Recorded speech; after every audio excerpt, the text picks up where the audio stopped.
kembali lagi di Tribun Jakarta Podcast. Kali ini bersama saya Jesse Rahman Thohir, wartawan tribunjakarta.com. Di edisi yang sudah kelima ini, Tribun Jakarta kali ini akan ngebahas hal yang lumayan serius, yakni tentang UMP, Upah Minimum Provinsi DKI Jakarta, yang tiba-tiba direvisi oleh Gubernur Anies Baswedan. Awalnya Pak Anies menerbitkan UMP DKI itu 0,8%, naik hanya 37.000. Tapi belakangan Anies merevisi kembali dan menaikkan menjadi 5,1%, menjadi sekitar 200 ribuan, menjadi 4,6 juta per bulan begitu Tribuners. Nah, ketika ini direvisi, yang berteriak adalah dari para pengusaha. Nah, kita ingin mendengar langsung dari para pengusaha ini sebenarnya apa alasannya begitu menolak UMP revisi ala Anies ini, dan pinginnya seperti apa. Kali ini kita sudah tersambung oleh Wakil Ketua Apindo, Asosiasi Pengusaha Indonesia dari Apindo, Pak Nurjaman. Pak Nurjaman. Halo ya, selamat sore Mas. Selamat sore Pak Nurjaman. Pak, sore. Ini kami sudah menulis banyak tentang dari Apindo gitu menanggapi, tapi kini kita pengen dengar langsung Pak, alasannya apa dan bagaimana sikap Apindo sebenarnya terhadap revisi kenaikan dari Pak Anies ini 5,1% ini Pak, UMP DKI. Oke, terima kasih. Sedikit ralat ya. Oke. Saya Ketua Apindo Bidang Pengupahan dan Jamsos DPP Apindo DKI Jakarta. Ya, mesti bedakan ada DPR dan DPP. Nah, begini, supaya lebih tersusun ya, supaya tidak simpang siur informasinya, bahwa kami akan mencoba dari bawah ya, dari dasarnya dulu. Satu, pada tanggal 15 November 2021, kami Dewan Pengupahan DKI Jakarta telah bersidang pada tanggal 15 November itu bertempat di lantai 23 Gedung Balai Kota Pemda DKI Jakarta. Itu di sidang tersebut menelurkan 3 rekomendasi. Satu rekomendasi dalam berita acara itu pendapat dari serikat pekerja. Kedua, pendapat dari wakil pengusaha yang diwakili oleh kami Apindo dan Kadin, dan ketiga dari unsur pemerintah. Ya. Nah, dari 3 rekomendasi itu hanya perbedaan 2. Satu, teman-teman serikat pekerja menyampaikan satu permintaan untuk kenaikan UMP 2020 itu sebesar nilai sekian. Lalu dari Apindo dan Kadin ditambah dengan unsur pengusaha nilainya sama, yaitu mempergunakan formula PP 236 tahun 2021 yang merupakan turunan dari Undang-Undang Cipta Kerja nomor 11 tahun 2020. Clear ya? Itu firm bahwa pemerintah sendiri pada saat itu pada tanggal sudah firm menyepakati sama sependapat dengan para pengusaha untuk menetapkan formulanya sesuai dengan PP 36 tahun 2021. Nah, lalu dari situ berita acara ini direkomendasikan oleh Dinas Tenaga Kerja DKI Jakarta ke Pak Gubernur, direkomendasikan karena semua pemerintah provinsi yaitu Pak Gubernur wajib menetapkan upah minimumnya untuk tahun 2022 itu paling lambat tanggal 21 November. Dan Pak Gubernur DKI Jakarta, Pak Anies Baswedan, telah melaksanakan ketentuan tersebut ya dengan menetapkan Pergub nomor 1395, yakni upah minimum DKI Jakarta untuk tahun 2022 itu sebesar kenaikannya 0,89%. Kalau dirupiahkan menjadi 4.493.395, itu kira-kira seperti itu. Jadi firm di situ bahwa kami juga menerima hal tersebut. Nah, dan kami juga sudah menyampaikan, mensosialisasikan agar ini bisa diterima oleh para pengusaha dalam kondisi terburuk, dalam kondisi saat ini pandemi belum berakhir dan kita juga masih dihantui oleh varian baru yang namanya Omikron. Kita masih berharap supaya para pengusaha menjalankan ketentuan tersebut, tidak lagi menunda-nunda. walaupun kondisi belum baik, supaya segera atau melaksanakan di tahun 2022 nanti pada bulan Januari harus melaksanakan upah minimum sesuai Pergub nomor 1315 yang dikeluarkan oleh pemerintah DKI Jakarta. Itu belum ya. Jadi itu alasan pertama. Yang kedua, tiba-tiba sekarang Pak Anies mengeluarkan atau berniat ya, bukan kalau dibilang mengeluarkan kan belum keluar nih, berniat atau berencana untuk merevisi terkait dengan Pergub yang beliau keluarkan pada bulan November yang lalu. Pertanyaan kami yang belum ada yang bisa jawab sama sekali. Pertanyaannya mudah sekali, pertanyaannya mudah. Tapi sampai sekarang belum ada yang bisa menjawab. Kenapa mesti direvisi? Apa ada yang salah? Pergub 315, ya? Apa ada yang salah? Kalau memang Pergub 1315 itu ada salah, kami terbuka, kami siap untuk berdiskusi, untuk membicarakan kalau itu benar-benar salah. Nah, kalau hemat kami bahwa, hemat dunia usaha, bahwa Pergub tersebut sudah benar. Rekomendasinya ada, hasil sidangnya ada, berita acaranya juga ada, dasar hukumnya juga ada. Itu sudah benar. Kenapa bisa direvisi? Jangan kami menolak itu, jangan menyalahkan yang sudah benar, tapi jangan membenarkan yang salah. Itu yang kami tidak suka ya. Kenapa? Kami kan dididik untuk benar. Kami diperintahkan oleh pemerintah harus taat regulasi, taat aturan. Nah, tiba-tiba kalau pemerintah nggak taat aturan kayak apa? Nanti Pergubnya, revisi-revisinya nggak laku di pasar. Kalau pemerintah melanggar aturan, nanti para pengusaha juga melanggar aturan, boleh nggak sih? Nah, gitu kan pertanyaan. Jadi kemana-mana nanti penyebarnya kalau ini berbuat salah. Tapi kalau udah buat benar, kalaupun itu ada lain-lain, tekankan bahwa ini regulasinya, ini aturannya. Itu Mas. Kita dapat poinnya, Pak. Tapi kalau melihat kronologi ya Pak, dari tanggal misalnya penetapan yang 0,8% itu kan tanggal 21 November. Setelahnya ada bergulir demo dari para buruh gitu ya Pak. Sampai akhirnya yang terakhir itu tanggal 9 Desember ya, Pak Anies menyatakan rencananya untuk menaikkan menjadi 5,1% kenaikan upah itu. Ya. Dia dan Pak Anies itu berargumen bahwa ini adalah keadilan bagi kaum buruh gitu, karena melihat potensi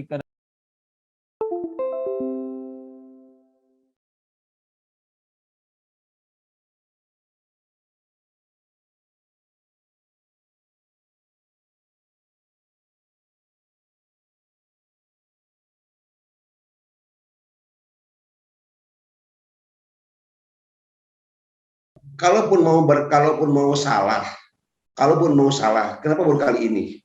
Kenapa di awal? Kalau berpikir bahwa ini nggak sesuai, ya, ini nggak adil dan lain sebagainya, dari awal aja. Begitu dikeluarkan rekomendasi, udah melanggar di situ sekalian. Jangan udah membuat ini yang terbaik, dibikin yang kurang baik, kan nggak bagus. Artinya di sini akan melihat berapa besar sih konsistensinya. Ini yang terjadi, bahwa pemerintah harus konsisten. Harus konsisten. Kalau begini kan jadi soal masyarakat kan tahu, oh kalau di demo baru berubah, nanti akan begitu selamanya. Tahun depan di demo lagi berubah lagi. Nah, itu kan nggak bagus. Saya sayang lah sama Pak Anies. Karena saya juga happy dengan Pak Anies. Kasihan dengan Pak Anies juga, saya juga dengan kewibawaannya. Tapi jangan gara-gara ada desakan harus melanggar aturan. Gara-gara demo harus melanggar. Artinya semua akan kebijakan yang timbul gara-gara desakan kan nggak bagus kalau begitu. Ya. Cocok nggak? Kalau semua kebijakan harus desakan kan nggak bagus. Tapi kebijakan itu harus ada sandarannya supaya tidak melenceng kemana-mana. Nah, ini yang menjadi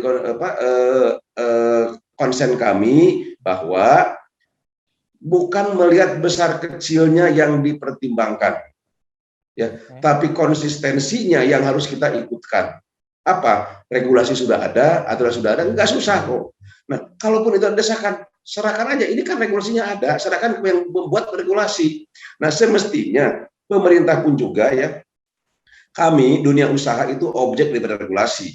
Kalau nggak tahu kan, kita ini objek daripada regulasi. Yang subjeknya pemerintah. Pemerintah kita kan satu, dari mulai sampai bawah. Tugasnya mengawal regulasi, tugasnya mengawal aturan. Kalau kami melenceng dari aturan, kami tindak. Nah, sekarang pemerintah yang melanggar aturan, kami yang mengawal aturan kan nggak happy loh. Nah, kami yang harapkan itu, masa kami yang mengawal aturan, mestinya kan yang mengawal itu adalah pemerintah yang mengawal aturan. Kami awasi apabila kami melenceng. Nah, sekarang pertanyaan lagi, kalau pemerintah melanggar aturan, boleh nggak kami dunia usaha melanggar aturan? Nah, kalau semua melanggar aturan, apa jadinya? Kan nggak bagus. Nah, akhirnya, ini harus kita kawal bahwa regulasi ini dibuat untuk kenyamanan semua. Regulasi ini dibuat untuk kesamaan semuanya agar merasa punya rasa keadilan semuanya.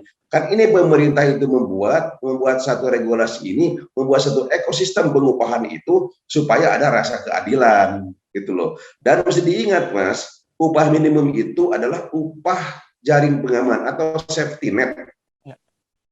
Kita hanya kadang-kadang memikirkan upah untuk yang hari ini baru ngelamar pekerjaan kok. Upah mesti diingat, UMP ini upah yang hari ini baru masuk kerja. Dan masa kerja 0 tahun.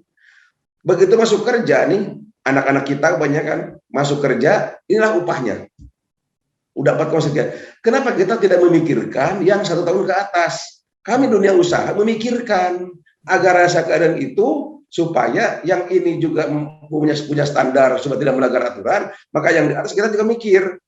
Pakai apa? Pakai struktur skala upah. Di PP 36 pun sudah dijelaskan pengusaha wajib membuat struktur skala upah. Untuk apa? Nih, yang masa kerja 1 tahun ke atas itu mesti dipertimbangkan. Nah, kalau ini UMP-nya di bawahnya lebih tinggi, maka yang di atas tahun, 2 tahun, 3 tahun dia akan stuck di sana upahnya hampir ke susul atau hampir sama dengan UMP, beda dikit. Kan timbul kecemburuan.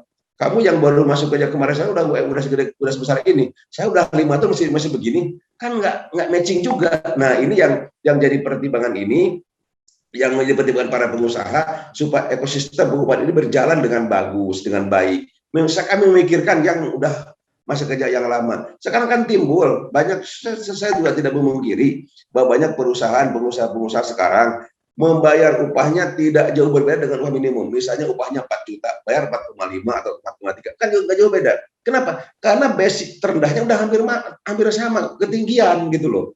Ketinggian. Nah, ini yang menjadi pertimbangan. Nah, makanya dengan regulasi yang ada ini, itu ada harapan besar ke depan untuk adanya penghargaan kepada teman-teman pekerja yang sudah masa kerja atas turun ke atas. Nah, itu yang menjadi konsen kami ke depan dengan mengacu kepada regulasi tersebut, sehingga karena di situ kan ada kewajiban untuk membuat struktur skala upah, sehingga semua pengusaha yang membuat perizinan terkait dengan ketenagakerjaan itu wajib menginformasikan atau menyampaikan kepada pemerintah terkait dalam hal ketenagakerjaan, melampirkan atau memberitahukan adanya struktur skala upah. Itu bukti bahwa pemerintah juga konsen terhadap itu. Gitu loh. Oke. Itu Mas. Berarti kita bicara misalnya jika ini goal gitu ya Pak, misalnya upah 5,1 2022 akan diterapkan gitu Pak, kenaikan mencapai 5,1%. Selain tadi misalnya tumpang tindih antara pegawai baru dengan pegawai yang sudah lama misalnya begitu secara jumlah upahnya, apalagi sih Pak kira-kira yang akan terjadi gitu, dan apakah pengusaha akan nurut gitu Pak apabila ini goal ya? Kita coba berandai-andai karena sampai saat ini belum ada sanggahan dan masih belum jelas juga sebenarnya dari Balai Kota begitu Pak. Oke, terima kasih. Ini kalau berandai-andai jadi, ya berandai-andai keluar. Tapi yang saya harapkan dari kemarin, saya sudah sampaikan kepada pemerintah melalui media ini, supaya pemerintah juga mendengar bahwa urungkanlah niatnya, batalkanlah kalau memang sudah dibuat, urungkan untuk dipublikasikan. Itu satu. Yang kedua, apabila ini dikeluarkan atau keluar, ini dampaknya bukannya DKI Jakarta. Dampaknya bukannya di Jakarta. Artinya kita melarang ini keluar, Saya tidak mau ini kota metropolitan, ini ibu kota negara menjadi awal dari kegaduhan ekonomi di Indonesia. Kan bahaya. Kegaduhan ekonomi kan bahaya. Ingat, selama 2 tahun kita tiarap. Selama 2 tahun kita selama pandemi ya, 2 tahun kita tiarap, kita tidur semuanya. Apa yang terjadi? Ekonomi kita terkontraksi, PDB-nya minus 8%. Artinya kehadiran pengusaha, kehadiran perusahaan itu sangat dipentingkan. Untuk apa? Untuk menumbuhkan, mendongkrak pertumbuhan ekonomi lebih bagus lagi. Banyak yang keteteran kemarin pada saat pandemi, semua tidak bisa berusaha. Nah sekarang dengan levelnya sudah naik menjadi level 1 ya, itu menjadi level 1, diturun menjadi level 1, ekonomi mulai ada geliat lagi. Mall mulai dibuka ya, sekolah mesti dibuka, hotel mulai dibuka, usaha kita mesti dibuka kerannya sedikit ya, sedikit mulai dibuka kerannya. Ada geliat untuk perubahan. Nah ini mesti diambil oleh pemerintah. Jangan kita baru naik sedikit, ada perubahan langsung dibombardir lagi, kan konyol. Kami ini masih dihantui dengan varian baru Omikron. Sampai kapan? Akan bagaimana? Ini masih ragu. Kita ini masih ragu. Nah, selanjutnya, selama 2 tahun ini kita kan punya, biasa tuh di perusahaan itu punya cadangan usaha, cadangan modal. Nah, cadangan modal ini selama 2 tahun karena kita tidak produksi, tidak segala macam, itu modal itu dipakai untuk biaya selama 2 tahun. Biaya gaji karyawan, padahal kita nggak produksi. Untuk biaya perawatan gedung, biaya segala macam itu masuk biaya. Bayar listrik, LD segala macam. Nah, itu habis di situ. Sekarang baru buka lagi, kita nggak punya modal. Kan harus cari lagi investor baru untuk bergabung dan sebagainya. Nah, harapannya begitu ini ada gerak kata dibuka, tolong ini ambil, terima dulu. Dan pemerintah juga, oh iya ini pengusaha baru menggeliat, terima kasih, ada perubahan. Jangan baru sedikit melingkat, baru persepsi melingkat, udah dibombardir lagi, kan nggak bagus bagi kelangsungan usaha, bagi kelangsungan investasi. Kita setelah pandemi ini harapan saya bahwa punya regulasi ini, satu, ada kenyamanan berusaha. Yang kedua, investasi merasa happy. Ini kan kalau itu terjadi, usaha kita nyaman, happy, investasi kita happy, yang timbul apa? Kelangsungan usaha dan kelangsungan bekerja. Kalau kelangsungan usaha berjalan, pasti ada kelangsungan kerja. Yang kemarin selama 2 tahun ini kita ambruk, kita tiarap. Begitu buka kan kita bisa merekrut lagi karyawan, bisa mengambil yang dirumahkan, bisa yang kena PHK bisa ambil lagi, bisa bekerja lagi. Ada kehidupan lagi, ekonomi, ada perkembangan lagi dan sebagainya. Ini kan yang diambil itu, mestinya diambil itu.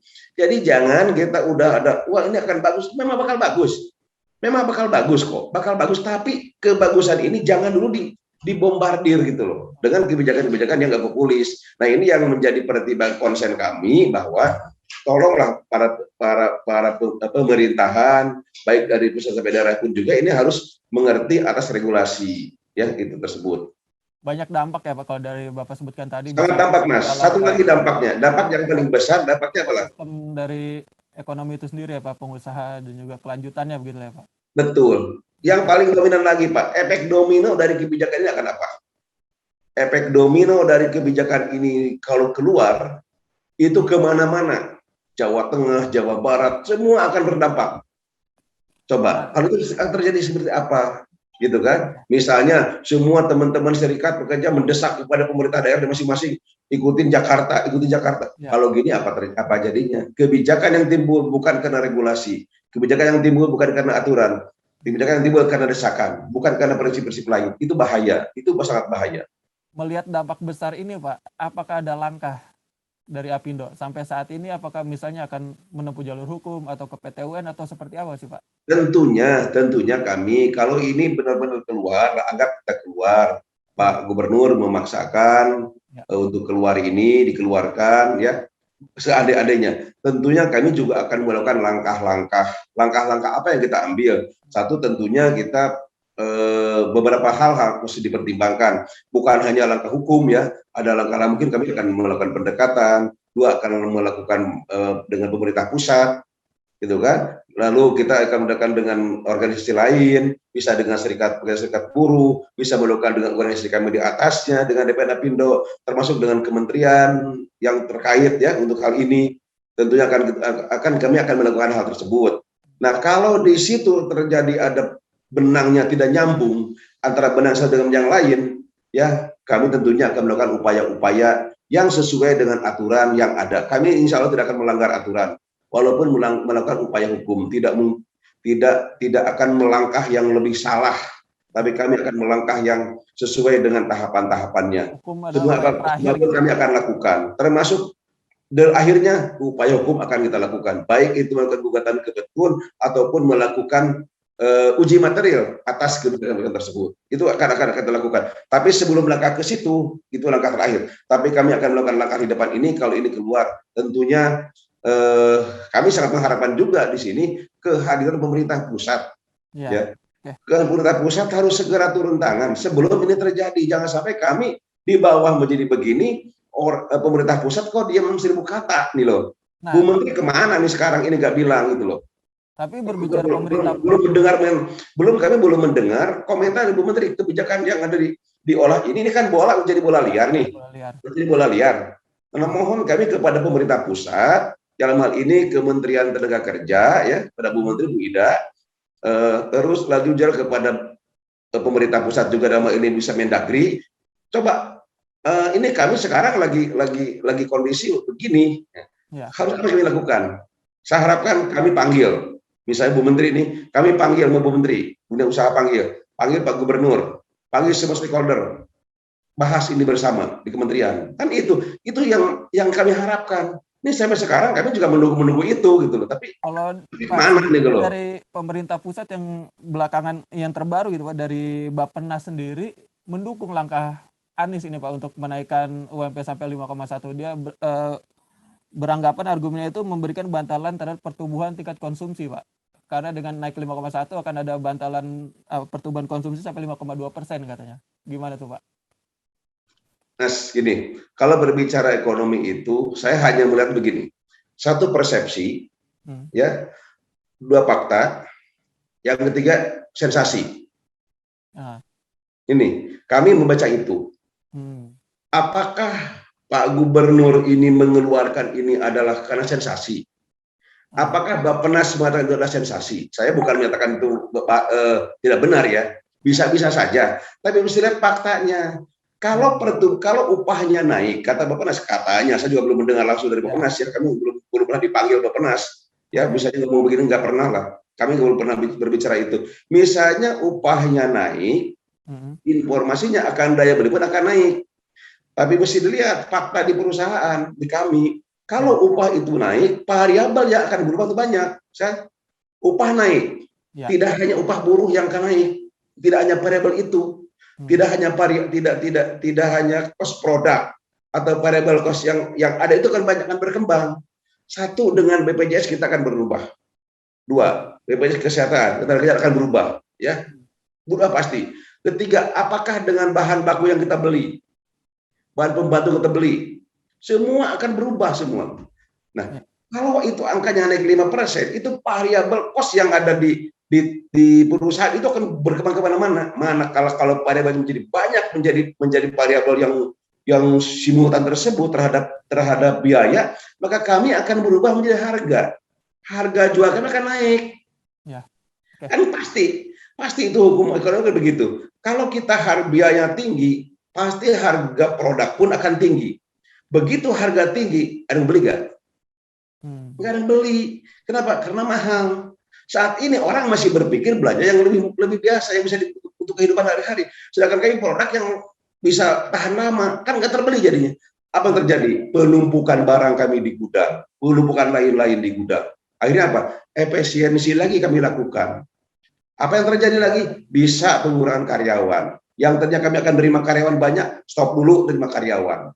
Kan itu yang terjadi. Jadi mesti dilihat bukan hanya dari daya belinya masyarakat kepada yang lain, tapi dampak yang ada di perusahaan itu juga harus dipikirkan. Oke. Itu cukup jelas Pak. Berarti memang ada banyak dampak lain gitu ya. Nah, banyak dampak lain. Penekanan Pak. Sebenarnya tadi menarik soal dampak itu Pak yang ke seluruh Indonesia. Seberapa cemas Apindo di daerah sih Pak soal langkah di sini Pak? Kalau dari teman-teman di daerah Pak?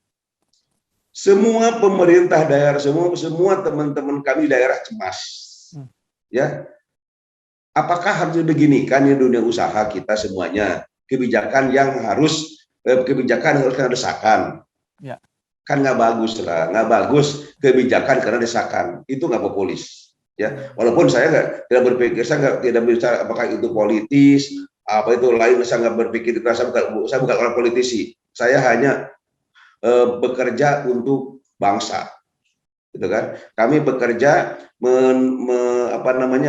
mengembangkan agar tidak terlalu banyak pengangguran. Bagaimana orang bisa berpikir gini? Kalau ini ilustrasi, Mas, ilustrasi. Kami anggaplah satu perusahaan itu mempekerjakan 1.000 karyawan. Itu artinya di perusahaan yang dipelihara itu bukan 1.000. Yang dapat makan dari perusahaan itu bukan 1.000, tapi bisa 3.000.